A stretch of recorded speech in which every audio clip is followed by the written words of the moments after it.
how are you all? I hope you're doing well. California is just out there being California again. So this is being introduced in California. It hasn't been passed yet, so it'll be interesting to see what happens. But California is introducing a new wealth tax. So this is going to tax their top 1% even more than it already does. Now, California in and of itself already has some of the nation's highest income taxes, and they already tax their 1% pretty high compared to the rest of the United States. So your top 1% on their income, so what they're making, already pays 51% of taxes. So imagine what you take home. You don't even take home 50% of your paycheck. That's how much they're already taxed. And they want to tax them even more than that. So on top of that 51%. And here's what it looks like.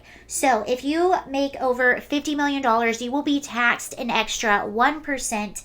If you make over $1 billion, you will be taxed an extra 1.5%. For the billionaires, if this passes, this will go into effect next year. And the millionaires will have an extra year until this trickles down to them.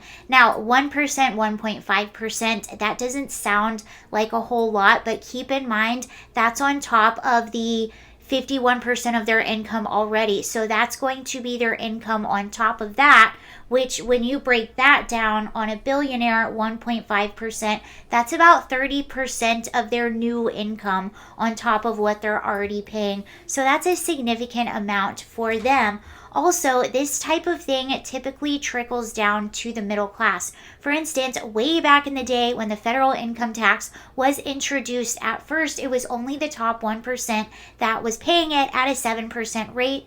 And it didn't take long for that to trickle back down to the middle class. And what's really going on here? Why is California actually doing this? Is this a social justice thing to make things fair? Or could this be because they are in a $68 billion deficit and are doing things like offering free healthcare to illegal immigrants? So any illegal immigrant that is eligible in California will get free health care, free, no cost to them.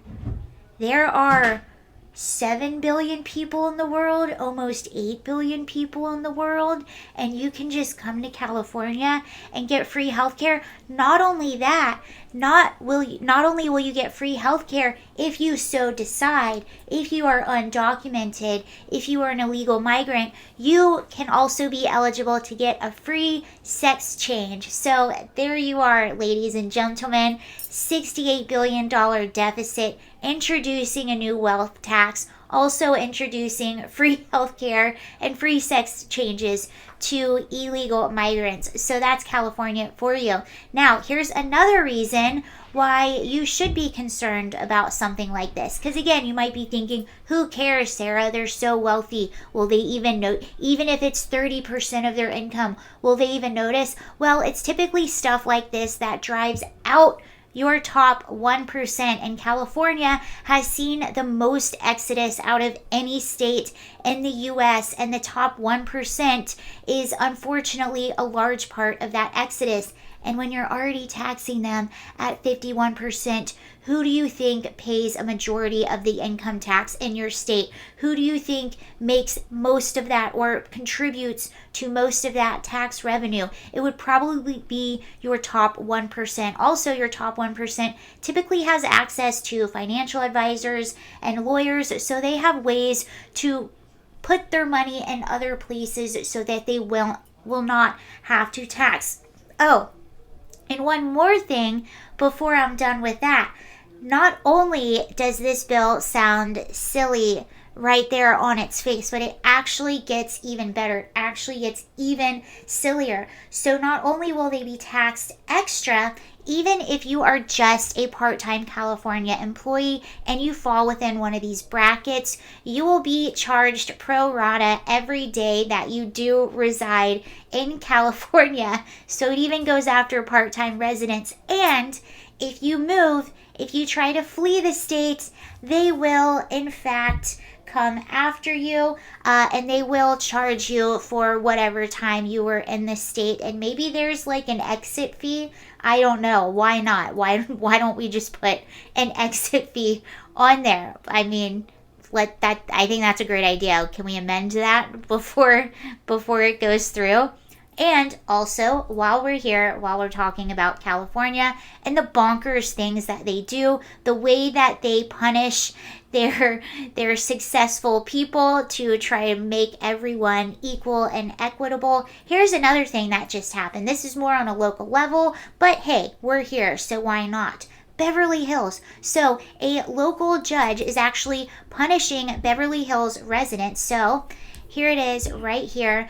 Judge tells Beverly Hills homeowners no housing improvements without more affordable housing. So essentially, this local judge has punished Beverly Hills homeowners and is not allowing them to do any home improvements until they agree to allow affordable housing in their area. So it says last month, a Los Angeles County Superior Court judge issued a moratorium on building permits. Excuse me, Siri, I'm not talking to you.